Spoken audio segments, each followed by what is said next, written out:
전해지는 말에 떨어지는 물방울이 바위를 뚫는다 이런 말이 있어요. 물방울이 어떻게 바위를 뚫어? 수돗물이 콸콸 쏟아져도 안 뚫려지는데, 그런데 물방울이 바위를 뚫어요. 산에 가보면 물방울에 바위가 뚫린 데가 있단 말이에요. 왜? 물방울이 같은 곳에 계속 떨어지면 1년이고 10년이고 100년이고 계속 떨어지면 바위가 뚫려요. 구멍이 생기는 거예요. 우리가 예수님을 계속 따르는 게 중요해요. 예수님은 계속 따라갈 가치가 있단 말이에요. 예수님을 계속 따라가면 세상을 이기고 문제 많은 나 자신을 이기고 죄를 이기고 하나님의 복을 누리게 되는 거예요. 여러분, 마라톤 할 때 완주 거리가 몇 킬로예요? 42.195km예요. 혹시 시험에 나올 때 그렇게 적으면 돼. 42.195km가 2번이면 2번 딱 찍으면 돼요. 마라톤은 그리스의 들판 이름이에요. 마라톤은 이렇게 마라톤 뛰어가는 게 마라톤이 아니고, 마라톤은 원래 지역 이름, 동네 이름, 들판 이름이에요. 마라톤이 왜 생겼느냐? 생긴 유래가 있습니다. 이 마라톤이라고 하는 그 들판에서 그리스 아테네군하고 페르시아 군인이 싸웠단 말이에요. 전쟁을 했습니다. 페르시아는 오늘날 어떤 나라예요? 이란이에요. 지금 미국하고 이란하고 막 전쟁할 판이죠. 그 이란의 원조가 페르시아예요. 이 페르시아군하고 그리스 아테네군하고 전쟁을 했는데 치열한 전투였습니다. 페르시아가 그 당시에 세계 최고의 나라였는데 그리스를 침략을 한 거예요. 그리스를 먹기 위해서 치열한 전투를 했는데 마라톤에서 싸우게 된 거예요. 마라톤 전투 한번 볼까요? 예. 살라미스 유명한 회전이죠. 기원전. 마라톤 전투가 저 마라톤이라고 하는 지역에서 기원전 490년에 있었단 말이에요. 세계적인 전투예요. 저 치열한 전투에서 열세였던 질 것 같았던 아테네군이 극적으로 이기고 그리스 자기 나라를 지켜낸 거예요. 그러니까 얼마나 좋겠어. 군인들이 뭐 좋아서 난리가 났지. 우리가 나라를 지켜냈다. 페르시아군을 이기고 페르시아군이 지금 돌아갔다. 이렇게 해서 이 소식을 아테네군 본부에 알리기 위해서 달려간 군인이 있었습니다. 말을 타고 가야 돼. 말을 따가닥 타고 빨리 갈 텐데 말이 없잖아. 전쟁하면서 다 죽은 거예요. 그러니까 그냥 달려간 거야. 마라톤이 그때 시작된 거야. 이제 그냥 달려가서 한 40여 킬로를 달려가는데 이 군인의 이름이 페이디피데스예요. 이 병사가 성전 소식을 막 한 40여 킬로를 달려가서 이제 알리는데 숨이 얼마나 차겠어. 그래서 우리가 이겼습니다. 그러면 썰어가지고 심장마비로 죽어버린 거야. 이걸 기념해서 기념해야 되잖아요. 얼마나 그 군인이 기뻤으면, 그 소식을 알리고 싶었으면 그렇게 참 숨이 차도록 뛰어간 거야. 이걸 기념해서 1896년 아테네 올림픽에서 마라톤이라고 하는 이름으로 그 지역 들판 이름을 따서 공식 종목으로 채택하게 됐습니다. 그때부터 이제 마라톤 뛰는 게 시작이 된 거예요. 올림픽에서. 우리나라에서도 1년에 몇 차례씩 마라톤 대회가 열려요. 우리나라에서 열리는 대회 안 봐요?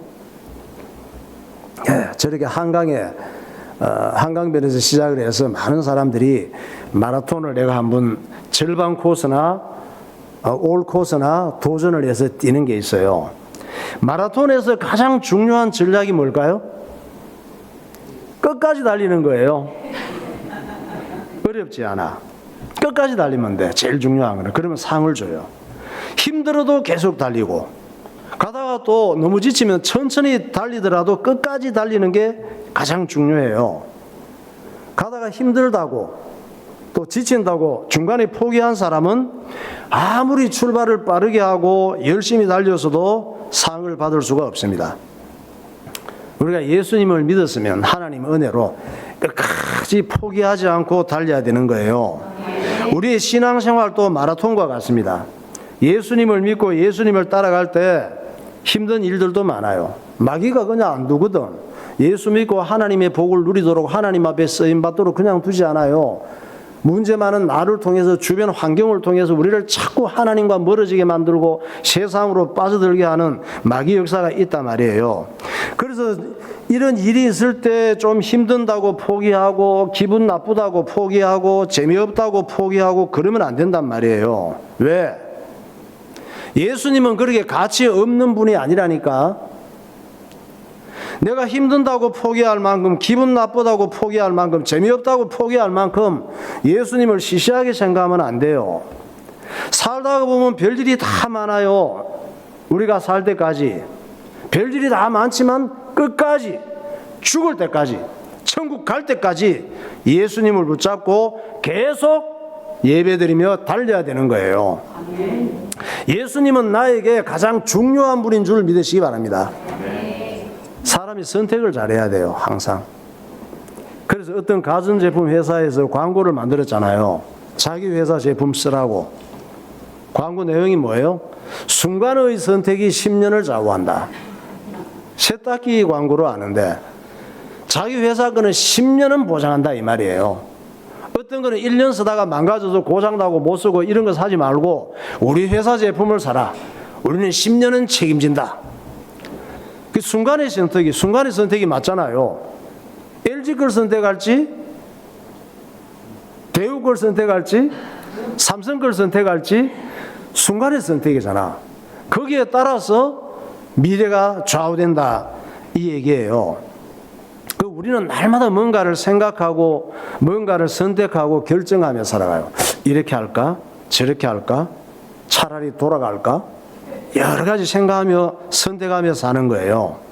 중요한 것은 내 욕망과 내 소원, 내가 좋아하는 걸 선택하며 사느냐, 이런 사람들이 있죠. 그저 내가 좋아하는 것, 세상적인 재미, 육신적인 것, 이런 걸 선택하며 사는 사람들이 있어요. 아니면 하나님의 뜻을 선택할 것이냐, 하나님의 뜻과 하나님이 기뻐하시는 걸 선택하며 살 것이냐, 이 선택이 정말 중요하단 말이에요.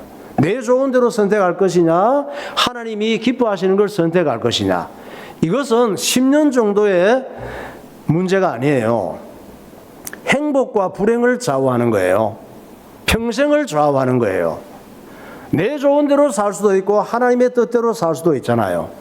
이거는 행복이냐 불행이냐 이게 걸려 있다니까. 평생이 걸려 있어요. 평생 정도가 아니에요. 죽은 후에도 영원을 좌우할 만큼 중요한 선택이에요. 그래서 성경에는 두 사람의 선택이 나와요. 아브라함과 롯의 선택이 나와요. 아브라함은 어떻게 결심했습니까? 선택을 어떻게 했어요? 하나님의 뜻을 따라 살기로 결심하고 선택을 했어요. 롯은 내 욕망을 따라 세상 즐거움, 소돔 고모라, 사업 잘해서 대박 나서 잘 살 수 있는 쪽을 선택했습니다. 세상 즐거움을 따라 사는 걸 선택했어요. 롯은. 시간이 지나서 어떻게 됐어요? 나중에 롯은 완전히 멸망하는 인생이 됐습니다. 우리는 아브라함처럼 살 수도 있고 롯처럼 살 수도 있어요. 아브라함처럼 선택하며 사는 사람이 될 수도 있고 롯처럼 선택하며 사는 사람이 될 수도 있어요. 창세기 13장에 말씀하죠. 그러므로 롯이 유다 온 지역을 택하고 동으로 옮기니 그들이 서로 떠난지라. 아브라함은 가나안 땅에 거주하였고 롯은 그 지역의 도시들에 머무르며 그 장막을 옮겨 소돔까지 이르렀더라. 여호와께서 하늘 곧 여호와께로부터 유황과 불을 소돔과 고모라에 비같이 내리사 그 성들과 온 들과 성에 거주하는 모든 백성과 땅에 난 것을 다 엎어 멸하셨더라. 롯의 아내는 뒤를 돌아보았으므로 소금 기둥이 되었더라. 롯의 두 딸이 아버지로 말미암아 임신하고 큰 딸은 아들을 낳아 이름을 모압이라 하였으니 오늘날 모압의 조상이요 작은 딸도 아들을 낳아 이름을 베나미라 하였으니 오늘날 암몬 자손의 조상이었더라. 네. 롯은 소돔 고모라 지역을 따라서 자기 좋은 대로 사업을 해서 잘 먹고 잘 사는 쪽을 선택해서 갔는데 완전히 망해버렸어요. 시간이 지나서. 아내는 소금 기둥이 되었고 그 두 딸이 아버지하고 동침해서 오늘날 중동전쟁에 불씨가 되는 이런 상황이 된 것을 얘기하고 있습니다. 인생도 망하고 가정도 망치고 자식도 다 망친 거예요. 악한 마귀는 많은 사람들을 롯처럼 살게 만들어요. 그러나 하나님께서는 내 욕망과 세상 재미를 따라 살지 말고 하나님을 사랑하고 살라고 그러잖아요. 하나님을 가까이 하며 살라고 말씀하십니다. 가까이 하면 안 될 것을 가까이 하면 안 돼요. 사랑하면 안 될 것에 마음 뺏기고 사랑하면 안 돼요. 하나님께서 그렇게 말씀하시는 거예요. 신명기 6장 5절에 말씀하잖아요. 너는 마음을 다하고 뜻을 다하고 힘을 다하여 내 하나님 여호와를 사랑하라. 내가 먹을 것에 모자람이 없고 내게 아무 부족함이 없는 땅이며 그 땅에 돌은 철이요 산에는 동을 캘 것이라. 그런즉 너희는 하나님께 복종할지어다. 마귀를 대적하라. 그리하면 너희를 피하리라. 하나님을 가까이 하라. 그리하면 너희를 가까이 하시리라. 죄인들아 손을 깨끗이 하라. 두 마음을 품은 자들아 마음을 선결하게 하라. 우리가 어떤 마음을 가지느냐 하는 것이 굉장히 중요해요. 우리가 항상 생각하고 기도해야 하는 것은 하나님을 사랑하고 하나님의 뜻을 따라 살게 해달라고 기도해야 돼요. 이런저런 다른 기도 많이 하지 마시고 이 한 가지가 제일 중요해요. 하나님의 뜻을 따라 살게 해주세요. 하나님을 사랑하며 살게 해주세요. 이 기도가 중요해요. 왜냐하면 우리는 항상 내가 좋은 걸 선택하는 죄인이기 때문에 그래요. 우리는 하나님의 뜻을 따라 살 능력이 없어요. 그래서 하나님의 뜻을 따라 살게 해달라고 기도할 필요가 있는 거예요. 하나님의 은혜가 아니면 하나님의 뜻을 따라 살 수도 없고 하나님 은혜가 아니면 계속 예배 드릴 수도 없는 거예요. 우리가 계속 예배 드릴 수 있는 것은 하나님의 은혜예요. 그래서 계속 예배 드릴 수 있는 믿음의 사람이 되도록 기도해야 되는 거예요. 계속 주의 일을 하는 것도 하나님의 은혜예요. 내 마음속에 하나님의 은혜가 들어와야 하나님의 뜻을 따라 살 수도 있고 계속 예배 드리며 살 수 있는 거예요. 왜 그래야 돼요? 내 뜻대로 살면 실패하거든요. 그래서 이 땅에 이 불행한 일이 많은 거예요. 그래서 자살하는 사람이 그렇게 많은 거예요. 누가 다 잘 살고 싶지 자살하고 싶은 사람이 누구가 있어? 하루 평균 30명 이상이 자살하잖아요. 우리나라만 해도. 다 잘 살고 싶지. 왜 그래요? 내 뜻대로 내 좋은 대로 어리석고 문제 많은 내 생각대로 살아가니까 일어나는 문제들과 불행과 저주를 이길 수가 없는 거예요. 내 뜻대로 살면 실패하고 불행하고 망한단 말이에요. 우리의 죄악된 성향은 항상 내 마음대로 내 좋은 대로 살려고 그렇게 애를 쓴단 말이에요. 그러나 예수님께서는 내 마음의 소원을 주십니다. 내 마음에 어떤 소원을 주셔요? 예수님께서 사랑하시는 사람들에게는 마음의 소원을 주셔. 어떤 소원을 주셔요? 하나님을 의식하고 하나님의 기쁘신 뜻을 따라 살고자 하는 마음을 소원으로 주신단 말이에요. 이런 사람들이 하나님의 사랑을 입은 사람들입니다. 빌립보서 2장 12절에 말씀합니다. 그러므로 나의 사랑하는 자들아 너희가 나 있을 때뿐 아니라 더욱 지금 나 없을 때에도 항상 걱정하여 두렵고 떨림으로 너희 구원을 이루라. 너희 안에서 행하시는 이는 하나님이시니 자기의 기쁘신 뜻을 위하여 너희에게 소원을 두고 행하게 하시나니. 오늘 또 우리에게 마음의 소원을 주셨잖아요. 예배드리고 싶은 마음을 주님께서 우리에게 주신 거예요. 그 소원을 주셔서 우리가 예배하러 올 수가 있다 이 말이에요. 누가 협박해서 예배드리러 왔어요? 오늘 예배 안 가면 잡아갈 거야. 오늘 예배 안 가면 그냥 안 둘 거야. 협박해서 온 거 아니죠. 하나님께서 우리의 마음에 감동을 주신 거예요. 예배드리고 싶은 마음, 은혜를 사모하는 마음을 주신 거예요. 그러니까 우리가 숨쉬고 사는 동안 늘 두 가지의 선택이 숙제처럼 다가와요. 두 가지의 선택이 뭐예요? 내가 좋은 걸 할 것인가? 하나님이 기뻐하시는 걸 할 것인가? 육체의 욕구를 따라 살 것인가? 성령의 소욕을 따라 살 것인가? 이거 두 가지의 욕구가 항상 우리에게 선택을 요구한단 말이에요. 내가 좋은 걸 따라가지 말고 하나님이 기뻐하시는 걸 따라가시기 바랍니다. 내 육신이 좋아하는 욕구를 따라가지 말고 내 안에 예수님께서 주시는 성령의 소욕을 따라가시기 바랍니다. 매 순간마다 예수님이 주시는 마음의 소원을 선택하셔서 선택이 중요하단 말이에요. 생명의 길을 가시기를 예수 이름으로 축원합니다. 그래서 은혜를 입은 사람은 항상 예수님께서 가장 좋은 길로 인도하셔요. 어떻게 인도하셔요? 우리의 마음을 움직이시고 마음의 소원을 주셔요. 찬양하겠습니다. 너의 하나님 여호와가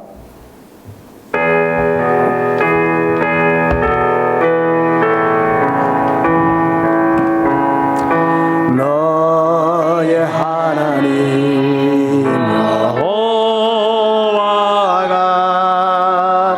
너의 가운데 계시니 그는 구원을 베푸실 전능자시라.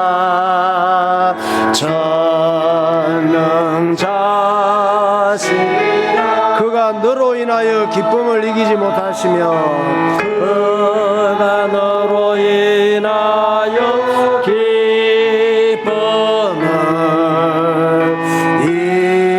이기지 못하시며 너를 잠잠히 사랑하시며 너를 잠잠히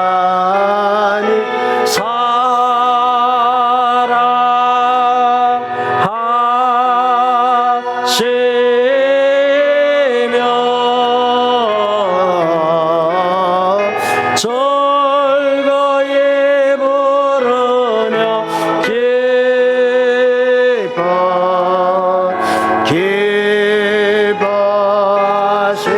기뻐하시리라. 그가 너로 인하여 기쁨을 그가 너로 인하여 기쁨을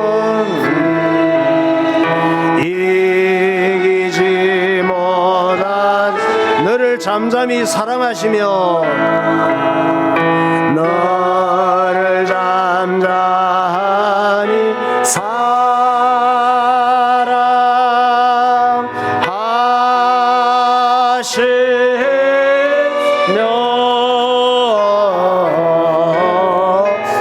즐거이 부르며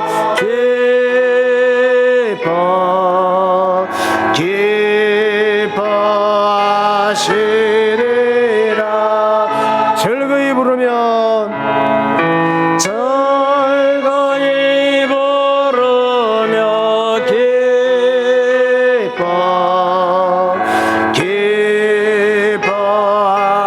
기뻐하시리라. 아멘. 하나님께서 하나님 뜻을 선택하고 하나님 앞에 예배하며 살기를 원하는 여러분들을 늘 기억하시고 기뻐하시고 사랑하시는 줄 믿으시기 바랍니다. 오늘 읽은 이 본문은 삼손이 딥나에 있는 사랑하는 여자를 만나러 가다가 사자를 만나는 거예요. 누구를 만나러 가요? 사랑하는 여자. 그 창녀 수준이에요. 돈 받고 자기 몸을 파는 여자예요. 이 여자를 그래도 매력이 있었나 봐. 그 여자를 되게 사람들이 남자들이 좋아해서 삼손도 좋아했어요.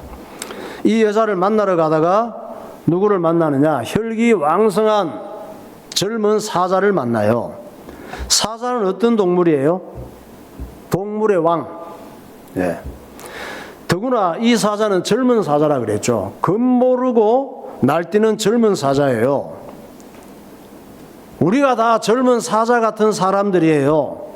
전부 내가 좋은 대로 살고 싶어 하고 내가 세상의 왕처럼 행세하며 살고 싶어 하잖아요. 그런데 하나님께서 삼손에게 힘을 주셨어. 큰 힘을 주셔서 자기에게 소리 지르며 잡아먹으려고 대드는 사자를 찢어서 죽여요. 사자의 죽어가는 모습 한번 봐요. 삼손이 힘이 좋았거든. 하나님께서 또 힘을 주시니까 사자가 삼손을 잡아먹으려고 달려들다가 입이 아가리가 찢겼어요. 예수님께서는 내가 왕처럼 살겠다고 날뛰는 젊은 사자. 젊은 사자가 누구라고요? 내가 왕처럼 사람들에게 자랑질하며 떵떵거리며 뭔가 보이며 살겠다고 하는 우리가 젊은 사자라니까.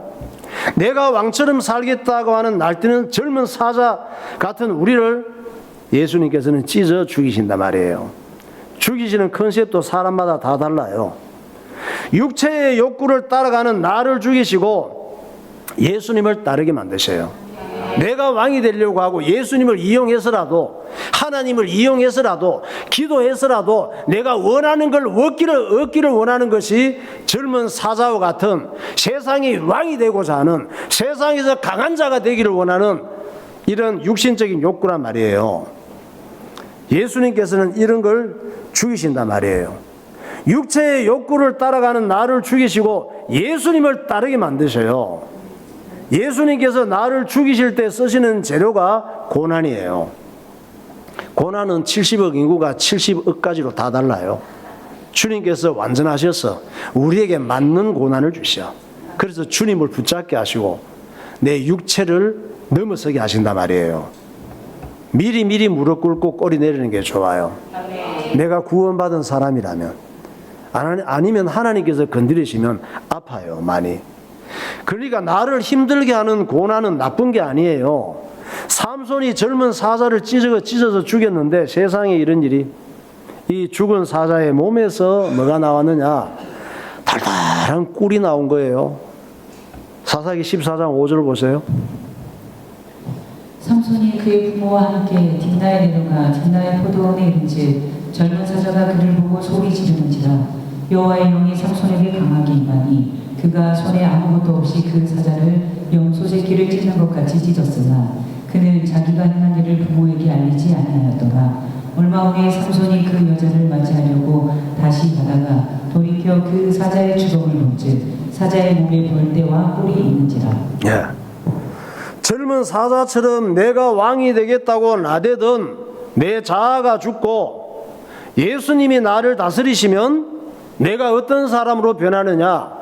젊은 사자일 때는 막 다른 사람을 죽이고 물어 죽이고 찢고 이런 존재였는데 내가 죽고 예수님이 왕이 되시면, 예수님이 나를 다스리시면 내가 어떤 사람으로 변해요?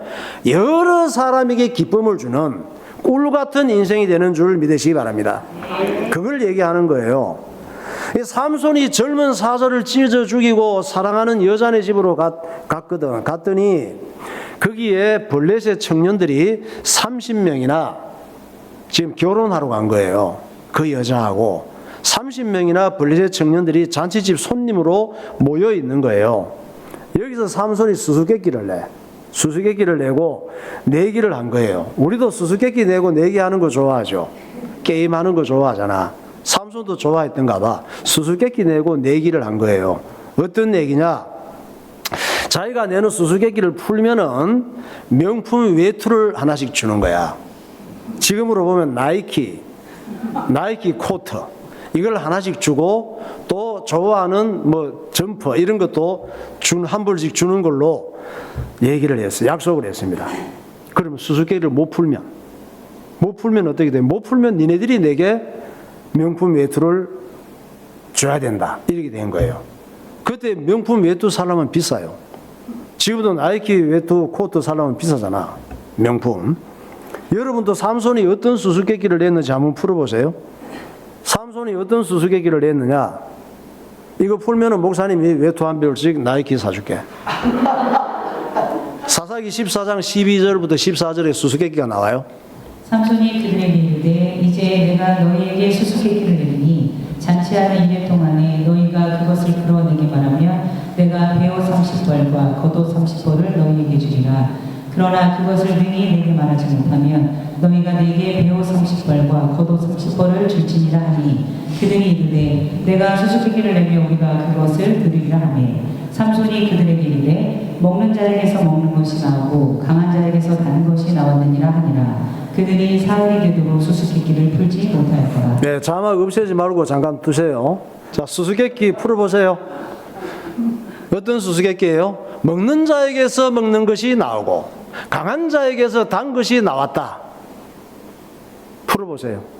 무슨 말인지. 풀면은 나이키 코트 한 벌. 못 풀겠죠? 빨리 손 들어야 돼. 지금 예배 시간에 오래 기다릴 시간 없어요. 목사님이 풀어요. 지금부터. 목사님 얘기 듣고 내가 풀었다 그러면 안 돼요. 저기서 먹는 자에게서 먹는 것이 나오고 강한 자에게서 단 것이 나왔다 그러잖아요. 여기서 먹는 자, 강한 자는 뭐냐면 젊은 사자를 얘기해. 블레셋을 의미한단 말이에요. 젊은 사자, 강한 자가 블레셋 나라였거든, 그때. 그때 이스라엘은 블레셋의 속국이어서 식민지였단 말이에요. 그러니까 젊은 사자, 블레셋이 강한 자야, 그때는. 또 먹는 자, 강한 자, 이건 또 뭘 의미하느냐?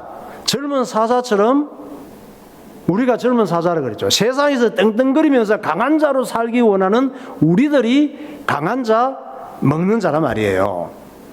그리고 먹는 자에게서 먹는 것이 나오고 강한 자에게서 단 것이 나왔다 그랬잖아요. 먹는 것, 단 것은 하나님이 주시는 좋은 것을 의미해요. 그러니까 남을 이겨 먹으려고 하는 사자, 내 자아가 죽어야 좋은 것이 나올 수 있다 이 말이에요. 저 수수께끼의 해석을 하면, 그러니까 왕처럼 강한 자가 되려고 하는 내 자아가 죽을 때 하나님을 기쁘시게 하는 단 것이 나올 수 있다. 이걸 하나님께서 저 수수께끼를 통해 말씀하시는 거예요.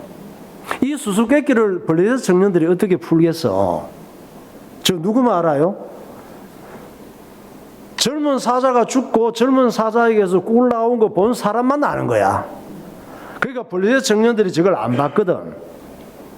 그래서 처음에는 명품 외투만 좋아서 수수께끼를 풀겠다고 했는데 30명이 아무리 생각을 해도 수수께끼를 풀 수가 없는 거예요. 그래서 어떻게? 자기들이 명품 외투를 한 벌씩 사서 삼손을 줘야 되게 생겼잖아.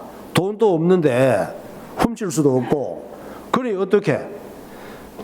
삼손의 여자를 협박하고 꼬신 거지.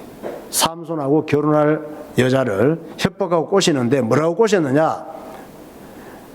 야, 삼손하고 결혼할 여자, 너 삼손이 낸 수수께끼를 알아내지 않으면 너네 집 다 불태우고 네 부모 불살라 죽일 거야. 이렇게 협박을 한 거예요. 어떻게 하든지 수수께끼를 풀어야 되니까. 삼손이 사랑하는 여자가 삼손을 꼬셔서 수수께끼의 해답을 얻어내라 이거예요. 사사기 14장 15절이에요. 일곱째 날에 일어 그들이 삼손의 아내에게 이르되 너는 내 남편을 꾀어 그 수수께끼를 우리에게 알려달라 하라. 그렇지 아니하면 너와 내 아버지의 집을 불사르리라. 너희가 우리의 소유를 빼앗고자 하여 우리를 청한 것이 아니냐. 그렇지 아니하냐 하니 7일 동안 그들이 잔치할 때 그 아내가 그 앞에서 울며 그에게 강요하므로 일곱째 날에는 그가 그의 아내에게 수수께끼를 알려주매 그의 아내가 그것을 자기 백성들에게 알려주었다. 수수께끼를 못 풀고 자기들에게 피해가 올 것 같으니까 수단 방법을 안 가리고 저렇게 협박을 하는 거예요. 우리는 수단 방법 안 가리고 내가 살 방법만 찾는 존재들입니다. 그러나 그것은 잘하는 게 아니에요. 사는 방법이 아니에요. 그렇게 살면 결국은 다 망하고 죽어요. 내가 사는 길은 어떤 길이냐? 내 안에 계신 예수님의 성령이 내 마음에 소원을 주실 때 예수님이 주시는 그 감동과 예수님이 주시는 소원을 따라 사는 것이 잘 살 수가 있는 거예요. 내가 사는 길은 하나님의 뜻을 따라 사는 거예요. 내 육적 자아와 세상 욕망과 내 고집을 십자가에 못 박아 죽이고 끝까지 예수님의 다스림을 받으며 달려가는 승리하는 신앙생활이 되시기를 예수님 이름으로 축원합니다. 네, 기도하겠습니다. 마라톤의 성공은 뛰어야 할 이유를 알고 끝까지 뛰는 것입니다. 신앙생활도 마라톤과 같습니다. 예수님을 믿어야 할 이유를 알고 끝까지 포기하지 않고 따라가면 영광의 면류관이 주어집니다. 악한 마귀는 상황에 따라 감정에 따라 믿음을 포기하게 합니다. 사람은 하나님께서 주신 자유의지를 선용하여 올바른 선택을 해야 합니다. 하나님의 은혜가 임한 사람은 하나님의 뜻을 선택합니다. 하나님께서는 세상 욕망과 세상 재미를 따라가지 말고 하나님을 사랑하고 하나님을 가까이 하라고 명령하십니다. 이스라엘의 구원자인 삼손이 겁없이 날뛰는 젊은 사자를 만났습니다.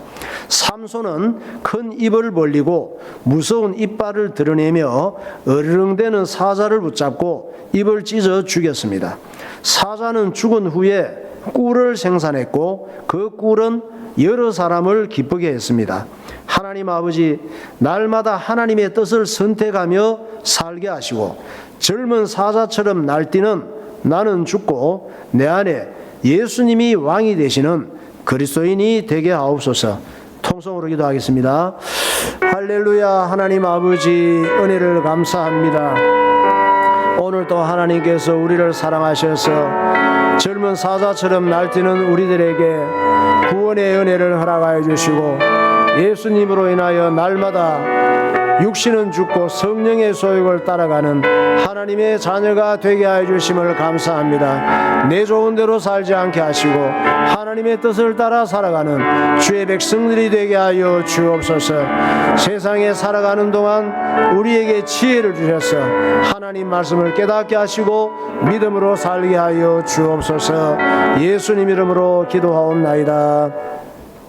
하나님 아버지, 은혜를 감사합니다. 항상 이 땅에 살아가는 동안 마치 영원히 살 것처럼 착각하고 순간순간 내 좋은 대로 내 마음대로 내 기분대로 세상 재미와 세상 기분을 따라 살아가는 어리석은 우리들에게 하나님의 뜻을 따라 살라고, 하나님 말씀을 순종하며 살라고 하나님께서 명령하시는데 우리가 잘 깨닫게 하여 주셔서 젊은 사자와 같이 세상에서 왕이 되려고 하고 세상에서 강한 자가 되려고 하고 세상에서 자랑하며 살려고 하는 내 육체의 소욕, 마귀의 유혹을 발견하고 속지 않게 하시고 하나님의 말씀을 순종하며 하나님의 뜻을 따라 살아가다가 하나님께서 인도하시고 축복하시는 삶이 되게 하여 주옵소서.